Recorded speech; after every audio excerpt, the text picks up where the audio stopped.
Good evening and welcome to Sun Middle Temple. We are so happy you've joined us. My name is Alba and I use she, her pronouns. This is our second October service and I'm so happy that you are here. As always, this observance is recorded and will be posted on our YouTube channel. Please, everyone, remember that we have an ongoing cake decorating contest, as well as an upcoming movie night. And as per usual with all holidays, please submit any videos or images that you have for the holiday video. All of these are happening on the 28th, so you have 5 days. We will open today with our classic opening words, which will appear on the slide behind you. Please read along at home, or feel free to just listen. We welcome you into the light of the gods and light this flame in celebration. May its brightness symbolize our connection to the gods and the natural world. May you join us in this community of faith, cherishing love and with open hearts. So our theme for this month is death, and our readings today are an excerpt from Book 18 of the Iliad by Homer, translated by Samuel Butler, and Metamorphosis by Ovid, Book 10, Eurydice and Orpheus, translated by Henry T. Riley. As these recordings are quite long, the after portion of these will be shortened. So we'll begin with Metamorphosis, Book 10.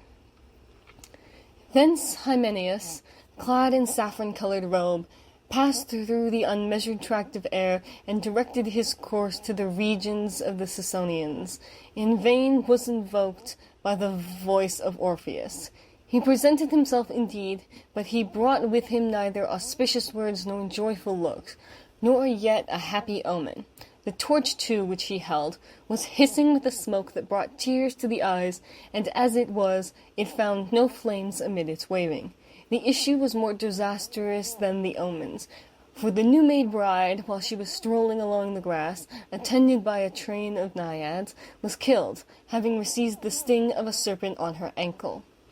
After the Rhophidian bard had sufficiently bewailed her in the upper realms of air, that he might try the shades below as well, he dared to descend to Styx by the Tyrrhenian gate, and amid the phantom inhabitants and ghosts that had enjoyed the tomb, he went to Persephone, and him that held these unpleasing realms, the ruler of the shades, and touching his strings in concert with his words, he thus said, O ye deities of the world that lies beneath the earth, to which we all come at last, each that is born to mortality, if I may be allowed, and you suffer me to speak the truth, laying aside the artful expressions of a deceitful tongue, I have not descended hither from curiosity to see dark Tartarus, nor to bind the threefold throat of the Medusian monster, bristling with serpents, but my wife was the cause of my coming, into whom a serpent trodden upon by her diffused its poison and cut short her growing years. I was wishful to be able to endure this, and I will not deny that I have endeavored to do so. Love has proved stronger. That God is well known within the regions above. Whether he be so here too, I am uncertain. But yet I imagine that even here he is, and if it was the story of the rape of former days is not untrue, 'twas love that united you two together. By these places filled with horrors, by this vast chaos, and by the silence of these boundless realms, I entreat you, weave over again the quick-spun thread of the life of Eurydice. To you we all belong, and having stayed but a little while above, sooner or later we all hasten to one abode. Hither are we all hastening. This is our last home, and you possess the most lasting dominion over the human race. She too, when in due season she shall have completed her allotted number of years, will be under your sway. The enjoyment of her I beg as a favor, but if the fates deny me this privilege in behalf of my wife, I have determined I will not return. Triumph in the death of us both. As he said such things, he touched the strings to his words. The bloodless spirits wept. Tantalus did not catch at the retreating water, and the wheel of Lixon stood still as though in amazement. The birds did not tear the liver of Titius, and the granddaughters of Belus paused at their urns.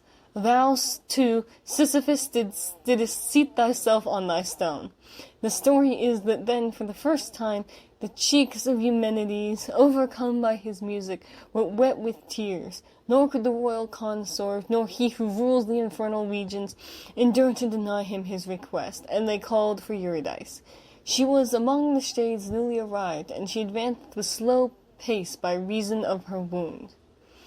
The Rhodian hero receives her, and at the same time this condition, that he not turn back his eyes until he is past the Avernian valleys, or else the grant will be revoked.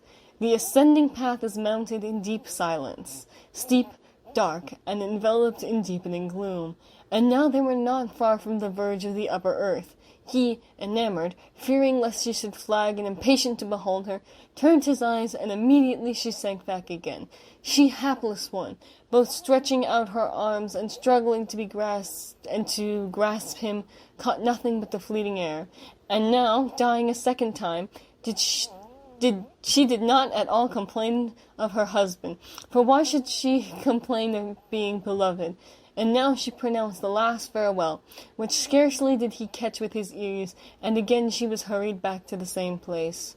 No otherwise was Orpheus amazed at this twofold death of his wife, than he who trembled beheld the three necks of the dog, the middle one supporting chains, whom fear did not forsake before his former nature deserted him, as stone gathered over his body, and then Olenus who took himself the crime of another, and was willing to appear guilty, and then thou, unhappy Letheia, confiding in thy beauty, breasts once most united, now rocks which the watery Ida supports. The ferryman drove him away, entreating and in vain, desiring again to cross the stream. Still for 7 days, in squalid guise, did he sit on the banks without the gifts of Ceres. Vexation and sorrow of mind and tears were his sustenance. Complaining that the deities of Erebus were cruel, he betook himself to lofty Rhodope and Hymeus, buffeted by the north winds. The third Titan had now ended the year bounded by the fishes of the ocean, and Orpheus had avoided all intercourse with women, either because it had ended in misfortune to him, or because he had given promise to that effect. Yet passion possessed many a female to unite herself to the bard, and many a one grieved when repulsed. He was also the first adviser of the people of Thrace to transfer their affections to tender ewes, and on this side of manhood to enjoy the short spring of life and its early flowers. So now moving to our next reading, which is the Iliad, Book 18. Meanwhile, the fleet runner Antilochus, who had been sent as messenger, reached Achilles, and found him sitting by his tall ships, and boding that which indeed too surely true. Alas, he said to himself in the heaviness of his heart, why are the Achaeans again scouring the plain and flocking towards the ships? Heaven grant the gods be not now bringing that sorrow upon me, of which my mother Thetis spoke, saying that while I was yet alive, the bravest of the Myrmidons should fall before the Trojans, and see the light of the sun no longer.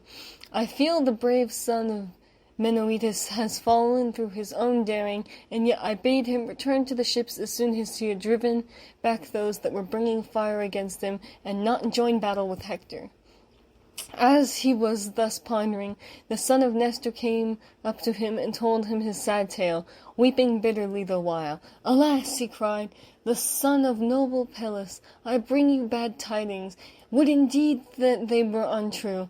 Patroclus has fallen, and a fight is raging around his naked body, for Hector holds his armor. A dark cloud of grief fell upon Achilles as he listened. He filled both his hands with dust off the ground and poured it over his head, disfiguring his comely face, and letting the refuse settle over his shirt so fair and new. He flung himself down all huge and hugely at full length, and tore his hair with the strands. The bondswomen whom Achilles and Patroclus had taken captive screamed aloud for their grief, beating their breasts, and with their limbs failing them for sorrow. Antilochus bent over him the while, weeping and holding both his hands as he lay groaning, for he feared he might plunge a knife into his own throat. Then Achilles gave a loud cry, and his mother heard him as she was sitting in the depths of the sea by the old man her father, whereon she screamed, and all the goddesses' daughters of Nereus that dwelt at the bottom of the sea came gathering round her. There was Glaucia, Thalia, Cimodoce, Nesea, Spo, Pho, and dark-eyed Halle, Cymotho, Actea, Liminoria, Melite, Ieria, Dexamene, Amphinomene, Calionaria, Doris, Penope, and the famous scene of Galatea, Nemertes, Apsuedis, and Calanacea. There was also Clymene, Ionerea, Anasia, Maera, Orethuia, and Amanthea of the lovely locks, with the other Nereids who dwell in the depths of the sea. The crystal cave was filled with their multitude, and they all beat their breasts while Thetis led them in their lament. "Listen," she cried, "sisters and daughters of Nereus, that you may hear the burden of my sorrows. Alas, woe is me! Woe in that I have borne the most glorious offspring. I bore him fair and strong, hero among heroes, and he shot up as a sapling. I tended him as a plant in a goodly garden, and sent him with his ships to Ilus to fight the Trojans. But never shall I welcome him back into the house of Pallas, so long as he lives to look upon the light of the sun. He is in heaviness, and though I may go to him, I cannot help him. Nevertheless I will go, that I may see my dear son, and learn what sorrow has befallen him, though he is still holding aloof from battle." She left the cave as she spoke, while the others followed weeping after, and the waves opened a path before them. When they reached the rich plain of Troy, they came up out of the sea in a long line onto the sands, at the place where the ships of the Myrmidons were drawn up in close order around the tents of Achilles. His mother went up to him as he lay groaning. She laid her hand upon his head and spoke piteously, saying, "My son, why are you thus weeping? What sorrow has now befallen you? Tell me, hide it not from me. Surely Jove has granted you the prayer you made him, and when you lifted up your hands and besought him that the Achaeans might all of them be pent up at their ships and rued bitterly, that you were no longer with them." Achilles groaned and answered, "Mother, Olympian Jove has indeed vouchsafed me with the fulfillment of my prayer, but what boots it to me, seeing that my dear comrade Patroclus has fallen, he whom I valued more than all the others, and loved as dearly as my own life. I have lost him, and Hector, when he killed him, stripped the wondrous armor, so glorious to behold, which the gods gave to Pallas when they laid you in the couch of a mortal man. Would that you were still dwelling among the immortal sea nymphs, and that Pallas had taken himself some mortal bride. For now you shall have grief infinite by reason of the death of that son, whom you can never welcome home. Nay, I will not live nor go about mankind, unless Hector falls by my spear, and thus pay me for having slain Patroclus, son of Menoritus." Thetis wept and answered, "Then, my son, is your end near at hand, for your own death awaits you full soon after that of Hector." Then said Achilles, in his great grief, "I would die here and now, and that I could not save my comrade. He has fallen far from home, and in his hour of need my hand was not there to help him. What is there for me? Return to my own land I shall not, and I have brought no saving neither to Patroclus, nor to my other comrades, of whom so many have been slain by mighty Hector. I stay here by my ships, a bootless burden upon the earth, I who in fight have no peer among the Achaeans, though in council there are better than I. Therefore perish strife both from among gods and men, and anger wherein even a righteous man will harden his heart, which rises up in the soul of a man like smoke, and the taste thereof is sweeter than drops of honey. Even so has Agamemnon angered me, and yet so it must be. For it is over. I will force my soul into the subjugation, as I needs must I will go. I will pursue Hector who has slain him whom I love so dearly, and will then abide my doom when it may please Jove and the other gods to send it.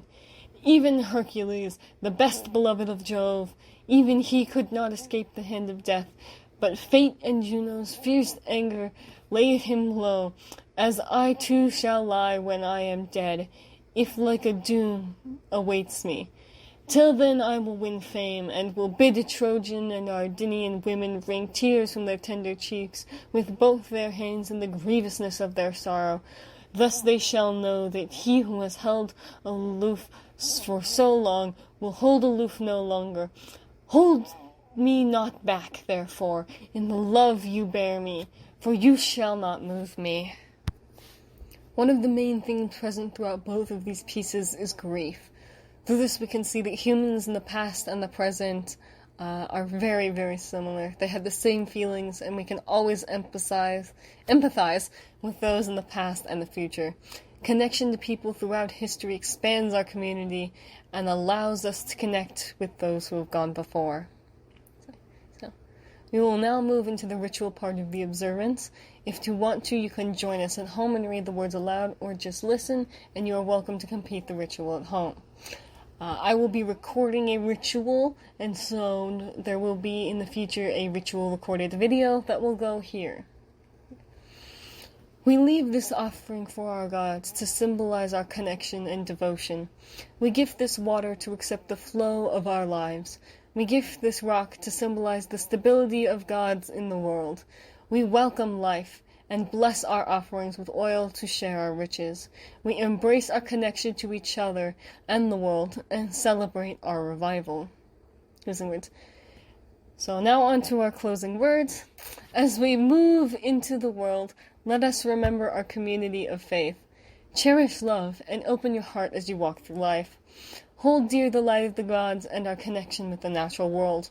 Go forth in celebration and carry the light of connection within your heart. Good evening and welcome to Sun Middle Temple. We are so happy you've joined us.